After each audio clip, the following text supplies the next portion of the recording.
Hello students, मेरा नाम doctor उपासना जोशी। आज मैं आपके लिए एक नया टॉपिक लेके आई हूँ जिसका नाम है आदर्शवाद और शिक्षा। जो दर्शन है उसमें वेस्टर्न फ़िलॉसफ़ी यानी पाश्चात्य दर्शन में 4 या 5 भाग जो हम पढ़ेंगे, जिसमें आपके कोर्स में मुख्यतः है आदर्शवाद, जिसको कि मैं आज आपके सामने डिस्कस करूँगी आपके साथ मिलके। तो चलिए हम डिस्कस करते हैं आदर्शवाद और शिक्षा। तो सबसे पहले मैंने आपको बताया था कि हम कोई भी विचारधारा पढ़ें, यानी कि ये जो पाश्चात्य विचारधारा है जिसमें आदर्शवाद जो बहुत ही मुख्य है, या हम दर्शन को जब समझते हैं तो सबसे पहले उसमें हमें उसकी तत्व मीमांसा, जिसको हम मेटाफिजिक्स कहते हैं, एपिस्टेमोलॉजी यानी ज्ञान मीमांसा, और एक्सियोलॉजी यानी कि मूल्य मीमांसा को जानना बेहद आवश्यक है। तो आदर्शवादी विचारधारा को समझने के लिए सबसे पहले हमें इन 3 जो दर्शन की मुख्य स्कोप है या सब्जेक्ट मैटर है उसको जानना अति आवश्यक है। तो मेटाफिजिक्स को हम सबसे पहले पढ़ते हैं। आदर्शवाद की मेटाफिजिक्स क्या कहती है? Which deals with the theory of reality. तत्व मीमांसा में ये प्रश्न आता है कि सत्य क्या है। तत्व मीमांसा में हम जानने की कोशिश करते हैं कि सत्य क्या है। तो अकॉर्डिंग टू आइडियलिज्म यानी आदर्शवाद के अनुसार, God create this world so ultimate reality is God. क्योंकि इस ब्रह्मांड का जो निर्माण है उसकी रचना जो है वो ईश्वर ने की है। अकॉर्डिंग टू आइडियलिज्म, आदर्शवाद के अनुसार, आदर्शवादी विचारधारा के अनुसार, सो अल्टीमेट रियलिटी यानी कि अंतिम सत्य क्या है? ईश्वर है। नेक्स्ट आता है epistemology, which deals with the theory of knowledge. ज्ञान मीमांसा में मैंने आपको पहले बताया था कि ज्ञान मीमांसा परिभाषित करता है कि वास्तविक ज्ञान क्या है और ज्ञान प्राप्ति के क्या क्या स्रोत हैं, उसको ज्ञान को हम कैसे प्राप्त कर सकते हैं। तो अकॉर्डिंग टू आइडियलिज्म यानी आदर्शवाद के अनुसार, जो थिंकिंग बेस्ड नॉलेज है यानी चिंतन जन्य ज्ञान है वही सत्य है, because it is received in the form of idea. क्योंकि जो चिंतन जन्य ज्ञान को हमने इसलिए सत्य कहा क्योंकि जो भी हम रिसीव्ड करते हैं वो हम आइडिया के फॉर्म में करते हैं, विचार के फॉर्म में करते हैं। और आइडियाज़ आर अनचेंजेबल, वो अपरिवर्तनशील होते हैं, and permanent and as such are true. क्योंकि ये अपरिवर्तनशील होते हैं, मौलिक होते हैं, परमानेंट होते हैं, इसलिए यही जो चिंतन जन्य ज्ञान है यही वास्तविक ज्ञान है। किसके अनुसार? आदर्शवाद के अनुसार। एक्सियोलॉजी यानी मूल्य मीमांसा, which deals with the theory of values. इसमें बताया जाता है कि मूल्य क्या है, मनुष्य जीवन का अंतिम उद्देश्य क्या है, और इन उद्देश्यों को हम कैसे प्राप्त कर सकते हैं। तो ultimate aim of human life according to idealism है सेल्फ रियलाइजेशन यानी स्व अनुभूति, स्वयं को जानना, आत्मा की अनुभूति करना। और इस आत्म अनुभूति को या सेल्फ रियलाइजेशन को हम कैसे प्राप्त कर सकते हैं? 3 eternal values, truth, beauty, goodness यानी सत्यम, शिवम, सुंदरम, जो कि इटर्नल वैल्यूज़ हैं, जो शाश्वत हैं, शाश्वत मूल्य हैं, उनको प्राप्त करके ही हम सेल्फ रियलाइजेशन को प्राप्त कर सकते हैं, जो मनुष्य जीवन का अंतिम उद्देश्य है। तो इस तरह से हमने देखा कि इस स्लाइड में हमने आपको तत्व मीमांसा, ज्ञान मीमांसा और मूल्य मीमांसा आदर्शवाद के अनुसार आपको मैंने बताया। अब इन तीनों को ही अगर हम संक्षिप्त रूप में, तत्व, ज्ञान और मूल्य मीमांसा को ही अगर हम संक्षिप्त रूप में या प्रिसाइज फॉर्म में इसको देखें तो इससे जो आदर्शवाद है उसकी परिभाषा को हम परिभाषित कर सकते हैं। कैसे? कि idealism is that of western philosophy which considers this universe is created by God and the spiritual world superior to material world. It considers God is ultimate reality and soul as the part of God and propound that the ultimate aim of human life is self realization which can be achieved by following moral law।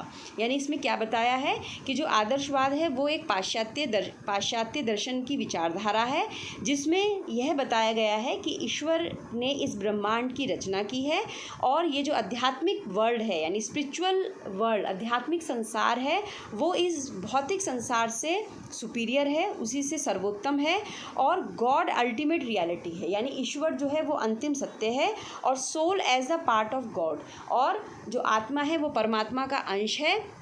And propound that the ultimate aim of human life, और मनुष्य जीवन का जो अंतिम उद्देश्य है वह स्व अनुभूति है, जो कि हम मॉरल लॉ यानी कि नैतिक नियमों का पालन करके, एटर्नल वैल्यूज़ यानी सत्यम, शिवम, सुंदरम को प्राप्त करके ही प्राप्त कर सकते हैं। तो आपने देखा कि इस तरह से हमने आदर्शवाद को परिभाषित किया।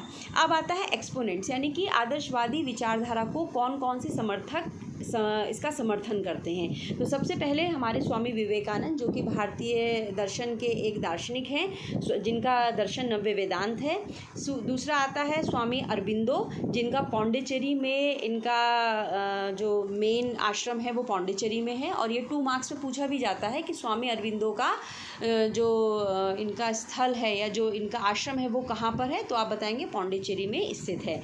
महात्मा गांधी, रवीन्द्रनाथ टैगोर, प्लेटो, सोक्रेटिस यानी सुकरात, कांट, फिक्टे, हीगल, फ्रोबेल, ये इसके मुख्य समर्थक हैं जो कि आदर्शवादी विचारधारा को मानते हैं। तो 2 मार्क्स में बेटा कई बार ये पूछा भी जाता है कि किसी भी उसमें आपको पूछ सकते हैं कि स्वामी विवेकानंद कौन सी विचारधारा को मानते हैं, तो 2 मार्क्स में आप बता सकते हैं कि आदर्शवादी विचारधारा का समर्थन करते हैं।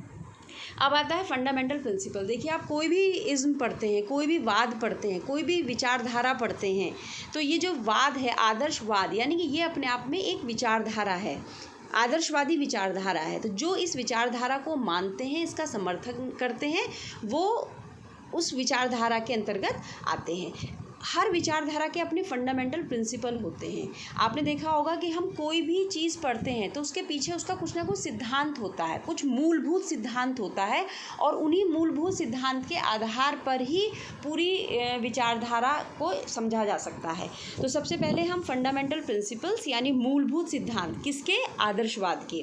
तो जैसा कि तत्व ज्ञान आचार मीमांसा है, उसी के आधार पर इसके मूलभूत प्रिंसिपल होंगे। सबसे पहला है this universe is created by God, यानी कि इस जो ब्रह्मांड का निर्माण किसने किया है, ईश्वर ने किया है। Spiritual world is superior to material world, यानी कि जो आध्यात्मिक जगत है वो भौतिक जगत से ऊपर है।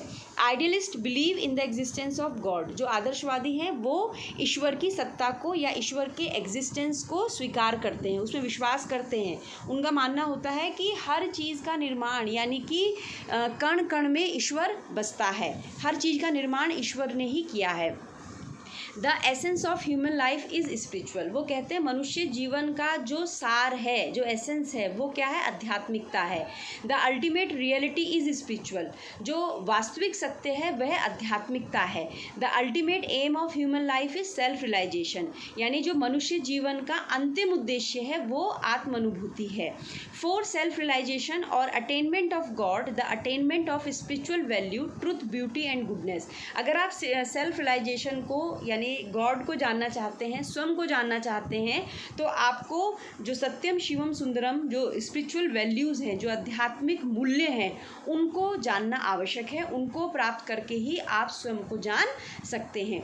Moral conduct is essential for the attainment of spiritual value, यानी आपको नैतिक नियमों का पालन करना होगा, आपको अच्छे चरित्र का निर्माण करना होगा, आपको अच्छे आचरणों का निर्माण करना होगा या अपने अंदर विकसित करने होंगे, तभी आप इस गोल को, स्पिरिचुअल डेवलपमेंट के गोल को प्राप्त कर सकते हैं। तो ये इसके फंडामेंटल प्रिंसिपल्स यानी कि मूलभूत सिद्धांत हुए। अब आता है एजुकेशन के क्षेत्र में चलें। देखिए, शिक्षा के क्षेत्र में आदर्शवाद क्या कहता है। अब हमारा तो मेन कंसर्न फ़िलॉसफी को पढ़ने के साथ साथ शिक्षा के संदर्भ में हमें आदर्शवाद पढ़ना है। शिक्षा के संदर्भ में ही हमें फ़िलॉसफी पढ़नी है, हमें प्योर फ़िलॉसफी नहीं पढ़नी हमें, क्योंकि हमारा जो बीएड एमएड कर रहे हैं, यानी कि हम graduation in education, post graduation in education, तो शिक्षा के संदर्भ में अगर हम बात करते हैं तो आदर्शवाद के अनुसार शिक्षा के उद्देश्य क्या हैं। सबसे पहले the ultimate aim is to know the form of soul and God, यानी आप देखेंगे जो मूलभूत सिद्धांत हैं उन्हीं से हमारे शिक्षा के उद्देश्य निकलते हैं। हमने आपको बताया था कि जो शिक्षा के उद्देश्यों का जो निर्माण होता है वो तत्व मीमांसा करती है, यानी सत्य क्या है। ठीक है, तो आदर्शवादी विचारधारा कहती है कि आत्मा और परमात्मा के ज्ञान को जानना, हम ये जानें कि आत्मा क्या है, हम ये जानें कि परमात्मा क्या है, इसी को जानना ही शिक्षा का मेन उद्देश्य होना चाहिए। सेल्फ रियलाइजेशन यानी स्वयं को जानना शिक्षा का उद्देश्य होना चाहिए, क्योंकि जैसे फंडामेंटल प्रिंसिपल होते हैं, जैसे मूलभूत सिद्धांत होते हैं, उसी के आधार पर ही बेटे शिक्षा के उद्देश्य होते हैं। क्योंकि जो जीवन के उद्देश्य होते हैं ना, उन्हीं से शिक्षा के उद्देश्यों का निर्माण होता है। जैसी विचारधारा होगी, जैसी उस विचारधारा के अनुसार जीवन के उद्देश्य होंगे, वैसे ही शिक्षा के उद्देश्य होते हैं। तो चूँकि हमने बताया था कि फंडामेंटल प्रिंसिपल ही कहता है कि गॉड क्रिएट दिस वर्ल्ड, आत्मा परमात्मा स्वयं को जानना, तो उसी के आधार पर शिक्षा के उद्देश्य भी वैसे ही होंगे। तो दूसरा शिक्षा का उद्देश्य हुआ सेल्फ रियलाइजेशन यानी स्व अनुभूति करना। और स्व अनुभूति हम कब कर पाते हैं? जब किसी भी बालक का या मनुष्य का स्पिरिचुअल डेवलपमेंट हो, आध्यात्मिक उन्नति उसकी हो, ये शिक्षा का उद्देश्य है। डेवलपमेंट ऑफ मोरल सेंस यानी नैतिक उसके अंदर आचरण का विकास हो। डेवलपमेंट ऑफ कंप्लीटमेंट, शिक्षा का उद्देश्य है मानव का पूर्ण विकास करना। जो आदर्शवादी विचारधारा वो मानती है कि मनुष्य अपने अंदर कुछ, मनुष्य जैसे कि स्वामी विवेकानंद कहते हैं कि मनुष्य अपने आप में पूर्ण है, उसके अंदर सारी शक्तियाँ हैं। शिक्षा के द्वारा ही हम उन शक्तियों का विकास करते हैं। और हमें उन शक्तियों का विकास कहाँ तक करना है? जब तक हम व्यक्ति को आध्यात्मिक उन्नति ना करा दें, या आध्यात्मिकता का विकास कर लेगा अगर मनुष्य, तो वह स्वयं को जान जाएगा। और जब व्यक्ति स्वयं को जान जाता है तो वह कंप्लीट मैन की श्रेणी में आता है। Preservation and enrichment of cultural development यानी कि जो हमारा सांस्कृतिक विकास है उसका संरक्षण करना और उसका एनरिचमेंट करना, उसको बढ़ाना, एक पीढ़ी से दूसरी पीढ़ी में हस्तांतरण करना ही शिक्षा का उद्देश्य है। अगर हम इसको बहुत ही प्रिसाइज फॉर्म में कहें तो simple living and high thinking, जैसा कि आप लोगों ने सुना था, एक विचारधारा एक जनरल तौर पे बोली जाती है कि मनुष्य जीवन का एक उद्देश्य होना चाहिए कि सिंपल लिविंग, बिल्कुल साधारण जीवन जिए, और थिंकिंग को कैसे करें? हाई करें। आज के परिप्रेक्ष्य में भी आज आप देख रहे हैं कि हर व्यक्ति सिंप्लिसिटी की ओर बढ़ रहा है, कि जीवन में भौतिकवाद आपने देख लिया, इतना हम जितने भी फॉरेन कंट्रीज़ हैं या डेवलप्ड कंट्रीज़ हैं वो भौतिकता से परिपूर्ण हैं। लेकिन भारत हमारा एक ऐसा देश है जिसमें कि आध्यात्मिक उन्नति सबसे ज़्यादा रही है, और इसी का आचरण आज भारत को एक विश्व गुरु बनाने की ओर ले जा रहा है।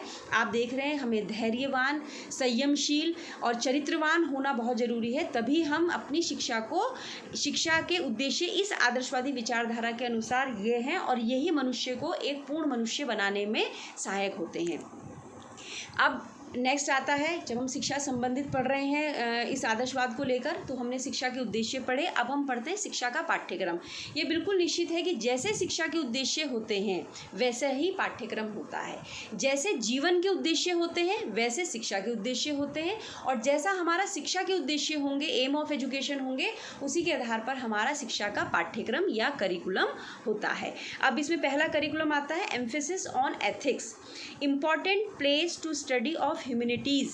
Important subject are religion, ethics, art, music, philosophy. Curriculum based on humanism, humanistic, moral, spiritual and intellectual value. यानी कि इसमें आपको बताया गया है कि जो पाठ्यक्रम होता है आदर्शवाद के अनुसार पाठ्यक्रम कैसा होगा, जैसा कि शिक्षा के उद्देश्य होंगे उसी के अनुसार पाठ्यक्रम भी होता है। तो आदर्शवाद में पाठ्यक्रम कैसा होगा? जो कि मानवीय विषय उसमें बेटा मुख्यतः रखे जाते हैं। और मानवीय विषय क्या होते हैं? धर्म का ज्ञान देना, आर्ट का ज्ञान देना, लिटरेचर का ज्ञान देना, म्यूज़िक का ज्ञान देना, दर्शन का ज्ञान देना, क्योंकि दर्शन में ही सत्य की खोज की जा रही है। उसमें बालक को जिज्ञासु बनाया जाता है, वो आत्मा परमात्मा सत्य को जानेगी, सत्य की खोज क्या है। तो इसमें आपको संगीत, दर्शन, धर्म और मूल्य, एथिक्स, वैल्यूज़, दर्शन और मानवीय विषय जितने भी होते हैं उन सबको वो सब इसका पाठ्यक्रम है। करिकुलम बेस्ड ऑन ह्यूमनिस्टिक यानी कि मानवीय विषयों वाले जो गुण हैं, मानवीय विषयों वाले जो सब्जेक्ट हैं, उनका अध्ययन विशेषता आदर्शवाद में किया जाता है। क्यों किया जाता है मानवीय विषयों का? धर्म का, दर्शन का, जिससे कि बच्चे के अंदर हम मॉरल वैल्यूज़ डेवलप कर सकें। और मॉरल वैल्यूज़ या मॉरल तब बच्चे का स्पिरिचुअल डेवलपमेंट होगा, और जब बच्चे का स्पिरिचुअल और इंटेलेक्चुअल यानी बौद्धिक ज्ञान बढ़ेगा उसके अंदर, तभी वह स्वयं को जान पाएगा। सेल्फ रियलाइजेशन जो मनुष्य जीवन का अंतिम उद्देश्य है उसको वह तभी प्राप्त कर पाएगा। ये इसका पाठ्यक्रम हुआ। अब इसमें आगे आता है method of teaching. Method of teaching इसका बहुत ही इंपॉर्टेंट पार्ट है, और ये एग्ज़ाम में बहुत पूछा जाता है कि आदर्शवाद के अनुसार जो कौन कौन से मेथड हैं जो इम्पॉर्टेंट हैं। तो मैं आपको बता दूं कि आदर्शवाद के अनुसार जो सबसे इम्पॉर्टेंट है वो क्वेश्चन आंसर मेथड है। दूसरा इसमें आपका वाद विवाद यानी डिस्कशन मेथड है, वो बहुत इंपॉर्टेंट है। और वह इम्पॉर्टेंट इसलिए है क्योंकि ये जो क्वेश्चन आंसर मेथड है, डिस्कशन मेथड है, इनके द्वारा बालकों में विचार और तर्क करने की शक्ति शक्ति प्रबल हो जाती है। और आपके जो एग्जाम में 2 मार्क्स में पूछा जाता है वो आता है कि जो क्वेश्चन आंसर मेथड है, क्वेश्चनिंग मेथड है, वो किसने दिया? वो वेस्टर्न आइडियलिस्ट यानी सुकरात जो हुए हैं, जो प्लेटो के गुरु थे, उन्होंने इस पद्धति का जन्म उन्हीं के द्वारा हुआ है। दूसरा आता है डायलॉग मेथड, वो प्लेटो ने दिया है। इंडक्टिव एंड डिडक्टिव मेथड यानी आगमन व निगमनात्मक जो विधि है वो एरिस्टोटल और अरस्तु ने दी है। प्लेवे मेथड फ्रोबेल ने दिया है। Lecture, debate and discussion method भी सोक्रेटिस ने दिया है, सुकरात ने दिया है। प्रैक्टिस एंड रिपीटिशन यानी अभ्यास और आवृत्ति, ये पेस्थोलॉजी ने दिया है। लॉजिकल यानी तर्क विधि हीगल ने दिया है। और इंस्ट्रक्शन यानी अनुदेशनात्मक विधि हर्बार्ट ने दिया है। तो ये सारे के सारे मेथड ऑफ टीचिंग है जो कि इन वेस्टर्न आइडियलिस्ट ने दिया है। ये कई बार बेटा 2 मार्क्स में आपको एग्जाम में पूछे जाते हैं, तो ये बहुत इंपॉर्टेंट है, इसलिए मैंने इनको साथ में लिया है। और आदर्शवाद के अनुसार जो सुकरात थे वो क्या करते थे, एक 4-5 लोगों का या बच्चों का या व्यक्ति जहाँ समूह में खड़े होते थे वहाँ पर वो प्रश्न छोड़ दिया करते थे और उस प्रश्न के माध्यम से वाद विवाद यानी डिस्कशन हुआ करता था और कुछ ना कुछ निकल के आता था बाहर। ठीक है, तो इसलिए जब भी हम आदर्शवादी विचारधारा के अनुसार उद्देश्य और पाठ्यक्रम को पढ़ते हैं तो वहाँ पर हम जिस विधि का उपयोग करते हैं वो क्वेश्चन आंसर मेथड व डिस्कशन विधि है, जिसको कि सर्वोत्तम विधि माना गया है। आदर्शवाद में व्याख्यान विधि को भी बहुत महत्व दिया गया है, क्योंकि वो यह मानते हैं कि इस विधि के द्वारा बालकों को वस्तुनिष्ठ ज्ञान दिया जा सकता है और उनमें रचनात्मक प्रवृत्तियों के प्रति सौंदर्यानुभूति को भी जगाया जा सकता है। ठीक है, तो ये इसके बहुत ही इंपॉर्टेंट टीचिंग मेथड हो गए। अब हम चलते हैं अनुशासन की ओर, यानी कि इसके अनुसार जो है अनुशासन कैसा होना चाहिए आदर्शवाद के अनुसार। देखिए, आदर्शवाद के अनुसार जो अनुशासन है वो सेल्फ डिसिप्लिन वाले अनुशासन की ये बात करते हैं। जैसे प्रकृतिवादियों का नारा स्वतंत्रता है, जबकि आदर्शवादियों का जो नारा है वो अनुशासन है। आदर्शवादियों का मत है कि अनुशासन बालक के लिए आवश्यक है। अनुशासन के अभाव में वह सत्यम शिवम सुंदरम को प्राप्त नहीं कर सकता और फिर वह आत्मानुभूति भी प्राप्त नहीं कर पाएगा। इसलिए बालकों का अनुशासित होना बहुत ही जरूरी है। वो उच्च आदर्शों से बालक को इस प्रकार प्रभावित करे जिससे उसके अंदर अनुशासन अपने आप विकसित हो जाए। वो ये मानते हैं कि शिक्षक का इसमें इम्पॉर्टेंट रोल है, वो अपने आदर्श के अनुसार अपने आदर्शों से वह बच्चों को प्रभावित करे और बच्चों के अंदर वह अनुशासन पैदा करे। लेकिन अनुशासन वह कैसा होगा? अनुशासन वह सेल्फ डिसिप्लिन होगा, यानी कि स्व अनुशासित हों बच्चे। बच्चों को दंड नहीं दिया जाना चाहिए, बच्चों को पनिशमेंट नहीं दिया जाना चाहिए, लेकिन बच्चों को अनुशासन सिखाया जाना चाहिए। यानी कि वो कहते हैं कि love and sympathetic behave are required for the realisation of true discipline. वास्तविक अनुशासन तभी आ सकता है जब बच्चे को आप सिंपैथेटिकल यानी कि उसके अंदर प्रेम भाव से बच्चों को आप उनके व्यवहार में परिवर्तन करें। एक इम्प्रेशनिस्टिक अनुशासन की बात करते हैं, वो प्रभावात्मक अनुशासन होना जरूरी है। वो कंप्लीट फ्रीडम की बात नहीं करते, वो कहते हैं बच्चों को जरूर अनुशासन में रखा जाए लेकिन वह अनुशासन दंडनीय ना हो, यानी पनिशमेंट ना दिया जाए, प्रभावात्मक अनुशासन हो।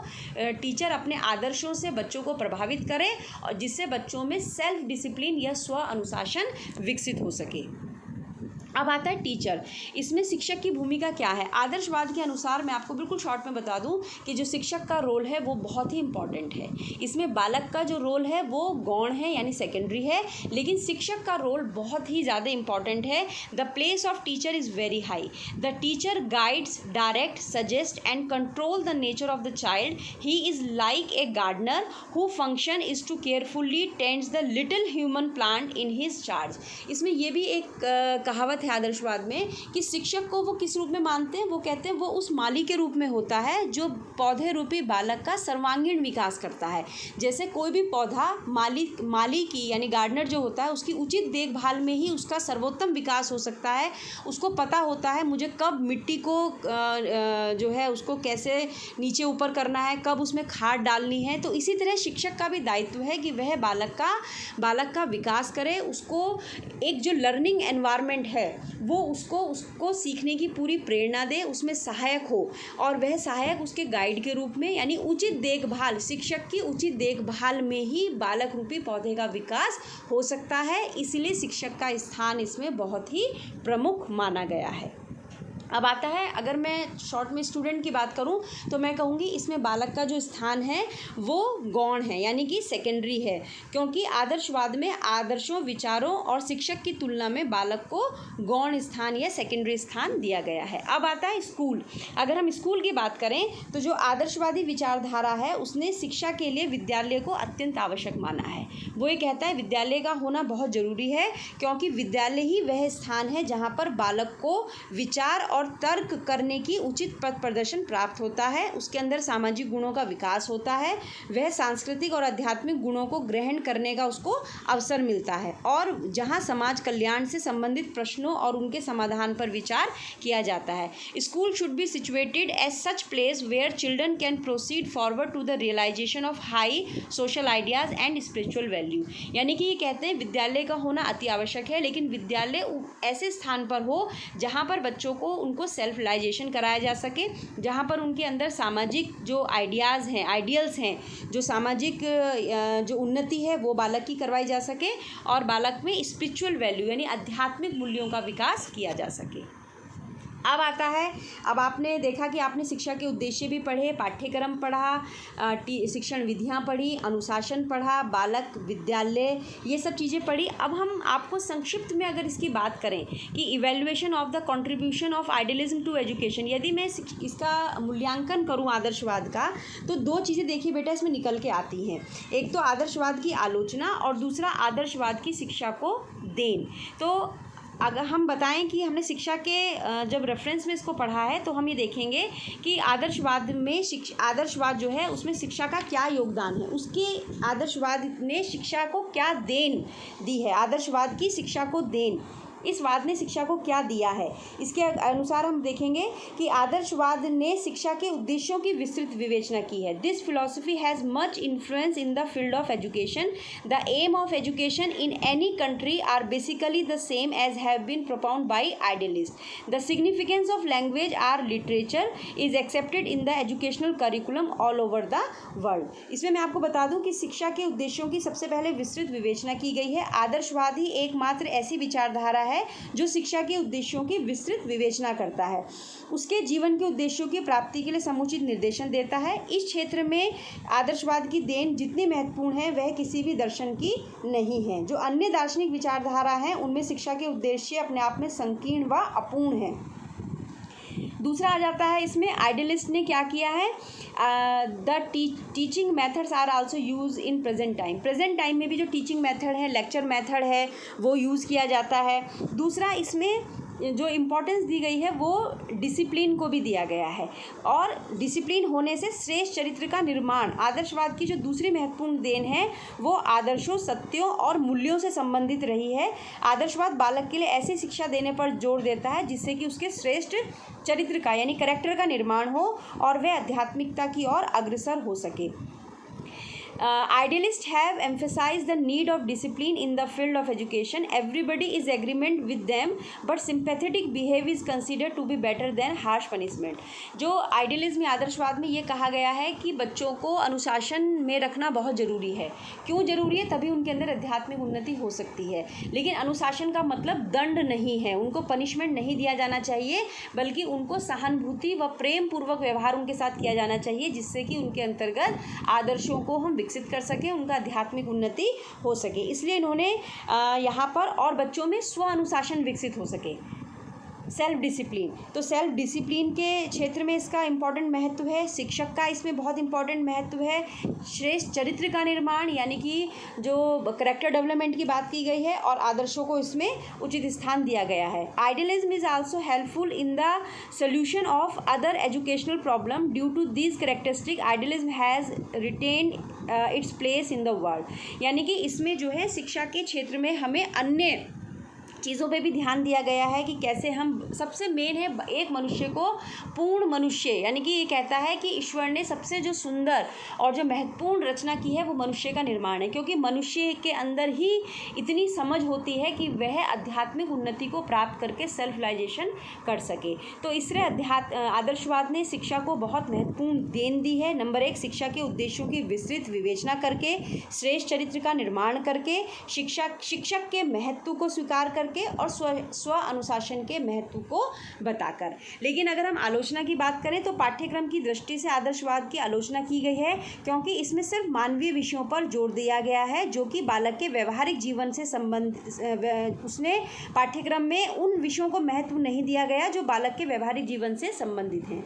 दूसरा, आदर्शवाद में शिक्षक के महत्व पर बहुत अधिक बल दिया गया है और बालक पर कम दिया गया है। लेकिन आज के परिप्रेक्ष्य में हम देखें तो हम चाइल्ड सेंटर्ड एजुकेशन की बात करते हैं। तीसरा, इन्होंने कहा है कि आज के भौतिकवादी युग में आदर्शवाद दर्शन का महत्व नहीं रह गया है, क्योंकि यहाँ पर प्रतिस्पर्धा और द्वंद्वता आदि जो गुण हैं वो अत्यधिक हो गए हैं। आज प्रत्येक को वर्तमान की चिंता है, भविष्य की नहीं। रोजी रोटी की आवश्यकता है, आत्म साक्षात्कार यानी सेल्फ रियलाइजेशन की नहीं। देखिए, मैस्लो की अगर हम बेसिक नीड को देखें तो सबसे पहले जो नीड होती है वो रोटी कपड़ा मकान की होती है। सबसे ऊपर जो है वो सेल्फ रियलाइजेशन आता है। लेकिन आदर्शवाद ही एक ऐसी विचारधारा है जो मनुष्य को आत्म साक्षात्कार यानी सेल्फ रियलाइजेशन तक ले जाने की बात करता है। तभी और आज के परिप्रेक्ष्य में आप देखें कि आज भी हम जिस दौर से गुजर रहे हैं उसमें सबसे ज़रूरी है रोटी कपड़ा और मकान की आवश्यकता का होना। लेकिन व्यक्ति का पूर्ण विकास तभी हो सकता है जब उसके अंदर आध्यात्मिक गुणों का विकास हो सकता है। तो इसलिए हम आदर्शवाद को एक बहुत ही इम्पॉर्टेंट इज़्म मानते हैं और एग्ज़ाम में ये बहुत ही पूछा जाता है, क्योंकि एकमात्र अंत में मैं इसी बात को कहूँगी जो विद्वान रस हुए हैं उन्होंने कहा है कि आदर्शवाद ही शिक्षा का संतोषजनक आधार है। भौतिक विश्व जिसे विज्ञान जानता है वो अपने आप में अपूर्ण वास्तविकता है, आदर्शवाद का आध्यात्मिक विश्व ही पूर्ण करता है। तो आदर्शवाद बहुत ही इम्पॉर्टेंट है, एग्ज़ाम में ये आपके बहुत बार पूछा गया है। बेटा, आपको मेरी ये वीडियो कैसी लगी? अगर आपको ये वीडियो मेरी अच्छी लगी हो, आपके कुछ क्वेश्चंस हो तो आप कमेंट बॉक्स में ज़रूर लिखें, लाइक करें, सब्सक्राइब करें, जिससे आपको मेरी जो नेक्स्ट वीडियो है जो कि मैं नेचुरलिज्म पे बनाने वाली हूँ वो आपको उसका नोटिफिकेशन मिलता रहे। Thank you so much.